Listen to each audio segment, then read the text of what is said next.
Hello Internet, I'm Jackie Fox, and welcome to another Facebook Live, a rare double Facebook live stream event that I'm doing today. And this one is going to be on some new and exciting research on COVID-19 and the immune system. For people who have been watching my live streams over the last month, you'll know that I got COVID-19 back in January, and my immune system has been pretty much shot ever since. And that's troubling. That has led me to do a lot of research on how COVID-19 affects the immune system and how the immune system can in turn affect COVID-19. And I found some interesting stuff. So part of this came from my decision to seek out and interview a bunch of people who have had COVID-19 about their experience, underlying health concerns. And one of the interesting things about this study is that out of the 14 people that I've talked to between the ages of 26 and 39, the symptoms have been relatively similar. Now, there is one factor that seems to be consistently changing the symptoms and kind of altering how they affect the individual person, and that seems to be age. Now, that's not new, but it was surprising to me how consistent this was, that people who were younger had a different experience than people who were older, even with that difference only being 13 years at most. And how there was a gradient, like a very consistent gradient going from 26 to 39, and how this affected people. But recently I had an interview with someone who was 35 who had a very different experience. Now, this person was the first person that I had interviewed from outside of the United States. They live in a part of England that is pretty foggy. It rains a lot and it's pretty foggy. They don't get much sunlight. And in addition to that, they have a lifelong vitamin D deficiency. And one of the interesting things about this case is the first person who said that stuff to me, first of all. And secondly, she experienced the symptoms of direct symptoms of COVID-19 for about 2 weeks. Now, most everyone else within this age range experienced symptoms from anywhere to less than 24 hours on the younger end of the spectrum to more than, let's say, 72 or even maybe up to 100 hours on the closer to 40 end of the spectrum. But she experienced those symptoms for 2 weeks, and her immune system has been a bit weaker in the same way that everyone else has since. And the reason that it impacts the immune system this way is that COVID-19 has this interesting ability to use a protein spike to latch onto T cells, which are a powerful lymphocyte, one of the most effective killers of foreign invaders in our body. They're like our special ops team as far as our immune system goes. And the fact that COVID-19 can kill those is pretty troubling, and it seems to have a lasting effect on people's immune systems.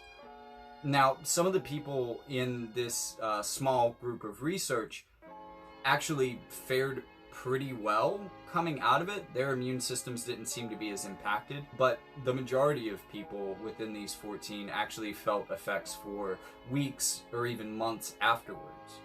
So it kind of seems to be dependent on how your immune system works, how quickly you rebound from this.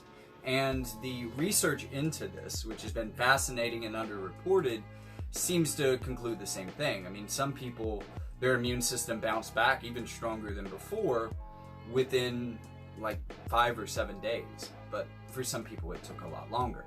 I also recently ran into an article in The Guardian where a UK professor got COVID-19 and has experienced a whole host of varying and dramatic symptoms ever since. And there was a struggle within him and within the COVID community because he reached out to a support group, and like I have, he found out that a lot of other people who have had COVID-19 have had a similarly bizarre set of symptoms ever since. And the article and the professor, who is in the medical field himself, they weren't sure why this was happening. No one could really find a good answer. And it was especially troubling to them why the symptoms after seemingly recovering from COVID-19 were so varied. And I think that this research into COVID's effects on the immune system seems to show why that would be the case. Basically, if it damages your immune system in a heavy way while you're experiencing it, then afterwards the symptoms vary because you are having varying viruses and bacteria affecting your body in an amplified way because of your weakened immune system. So that's the bad news. Good news coming is that there are ways that we have seen through many studies and research done all over the world very consistently that show that there is something that you can do to positively boost your immune system. Now, this won't stop you from getting COVID. However, it seems to very consistently reduce mortality rates, reduce the severity of symptoms. And you may already know where I'm going with this, but it's vitamin D. These studies have shown us why places that are in the southern hemisphere, which has a more direct relationship to the sun right now, they're getting a lot more sun during this season than we are up in the northern hemisphere, they don't seem to be having as severe of problems with COVID-19. And the reason for this, according to the research, seems to be that because they get more direct sunlight, because warmer climates mean they spend more time outdoors, they have a higher level of vitamin D. This also has been shown in studies of Nordic countries that don't get a lot of sunlight, although they're very conscious of the fact that they don't get a lot of sunlight, and they typically take really heavy vitamin D supplements. So either way it goes, it seems like taking a vitamin D supplement if you are not yet sick or if you're experiencing COVID-19 right now could be a good way to go to help keep yourself safe. This also suggests that going outside, spending time in parks, going to the beach if you have one near you is also a good idea. Now, depending on what part of the country you're in, your state may not have opened these things up yet. And that's because this is, even though there are a lot of studies demonstrating this, this seems to be largely ignored by the media and therefore largely ignored by state governments. So I want to be clear here. I'm not encouraging the lifting of stay-at-home orders in general. I think that's the right way to go. And I've seen some people look at this research and come to that conclusion, and I think that it's a false one. Because, you know, when people, our daily lives, the way that this has impacted our daily lives is that instead of spending a lot of time in communal indoor areas like going out and shopping or going to many of the indoor activities that we tend to enjoy or going to work, we're staying at home, and I think that's the right decision. I am saying that it's probably a good idea if you can, if it is legal where you are, if you're not going to get in trouble, that you should go to parks, you should go to the beach, get some sun. If you don't live in an apartment, or even maybe if you do, if not a lot of other people are doing this, go out into whatever yard space you have and get some sun. It seems to help. If none of those things are options, or if you just don't want to do that, I would highly encourage taking a vitamin D supplement. Some other research that's kind of, some of these studies, some of this came from some of the same studies, there are some studies independent of this, show that COVID-19 has a lot of trouble spreading outdoors. Now, it's really good at spreading indoors. And this would be a problem if our indoor environments that we are staying in at home, you know, had a lot of foot traffic in and out. And they don't, thankfully, because of the way that stay-at-home orders work. However, places like your place of employment or your favorite shopping center do have that issue. And it seems to spread really well through air conditioning systems. So a lot of those places still aren't a good bet. But at the same time, even if the beach is kind of crowded, you have a relatively low chance of catching COVID-19 while you're at the beach or while you're in a park. And this goes double for places that have higher levels of humidity or places that have higher temperatures. In these two environments, it has been demonstrated pretty consistently that COVID-19 does not spread very well outdoors. Now, once again, and I've already said this once, but I want to make this absolutely clear, because I've seen a lot of people interpret this the wrong way, and I don't want you to make that mistake.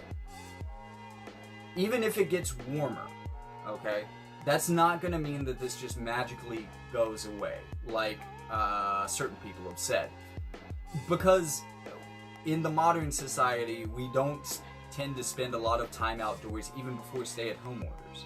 And indoor places are governed by, you know, very, very strong air conditioning systems that keep it at a nice temperature for us. They don't tend to be as hot as the research has shown, stops COVID-19 from spreading. So even if we experience a heat wave, that doesn't mean that you're safer inside of a Walmart because of it.